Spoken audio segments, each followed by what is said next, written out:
நயன்தாரா தன்னோட வெட்டிங் டாக்குமெண்ட்ரியை நெட்ஃப்ளிக்ஸில் ரிலீஸ் பண்ணாங்க. அந்த டாக்குமெண்ட்ரியில் 400 ரவுடி தான் படத்துல இருந்து சில கிளிப்ஸை யூஸ் பண்ணாங்க அப்படின்னு சொல்லி தனுஷ் பார்த்தீங்கன்னா 10 கோடி ரூபாய் நஷ்ட ஈடு கேட்டு கோர்ட்லயும் கேஸை ஃபைல் பண்ணாரு. இப்ப கொஞ்ச நாளைக்கு முன்னாடி இந்த நியூஸ் தான் ட்ரெண்டிங்ல போய்கிட்டு இருந்தது. இந்த விஷயத்த நயன்தாரா தான் அவங்களோட சோசியல் மீடியா பேஜில் ஷேர் பண்ணாங்க.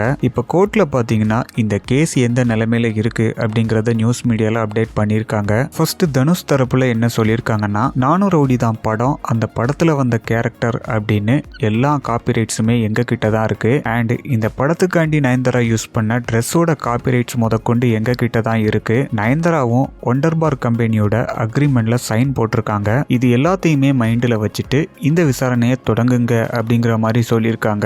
இதுக்கப்புறமா நயன்தாரா தரப்பு என்ன சொன்னாங்கன்னா, தனுஷோட ஒண்டர்பார் கம்பெனி சென்னையில கிடையாது, காஞ்சிபுரத்துல தான் இருக்கு. ஸோ இந்த கேஸை விசாரிக்கிறதுக்கு சென்னை ஹைகோர்ட்டுக்கு ரைட்ஸ் கிடையாது. அண்ட் நெட்ஃப்ளிக்ஸோட ஆஃபீஸும் மும்பையில் தான் இருக்கு. ஸோ ஒண்டர்பார் இந்த கேஸை மும்பை ஹைகோர்ட்டுக்கு தான் கொண்டு போயிருக்கணும். அதனால இந்த கேஸை ரிஜெக்ட் பண்ணுங்க அப்படின்னு சொல்லி நயன்தாரா தரப்பு சொல்லியிருக்காங்க. அடுத்ததா தனுஷ் தரப்பு என்ன சொன்னாங்கன்னா, 2015 400 ரவுடி தான் படத்துக்காண்டி நயன்தாரா இந்த அக்ரிமெண்ட்டை சைன் பண்ணும்போது ஒண்டர்பார் கம்பெனி சென்னையில தான் இருந்தது. படத்தோட நிறைய போர்ஷனை சென்னையில தான் ஷூட் பண்ணாங்க. அண்ட் டாக்குமெண்ட்ரியை நெட்ஃப்ளிக்ஸில் ரிலீஸ் பண்ணும்போது சென்னை சேர்த்து இந்தியா ஃபுல்லாவே ரிலீஸ் பண்ணியிருக்காங்க. ஸோ சென்னை ஹைகோர்ட்ல இந்த கேஸை ஃபைல் பண்றதுக்கு ஒண்டர்பாருக்கு ஃபுல் ரைட்ஸ் இருக்கு அப்படின்னு சொல்லி வாதாடினாங்க. ஸோ மாறி மாறி வாக்குவாதம் போய்கிட்டே இருந்தது. அப்படிங்கிறதுனால ஜட்ஜும் இந்த கேஸை தேதியே சொல்லாம தள்ளி வச்சிட்டாரு.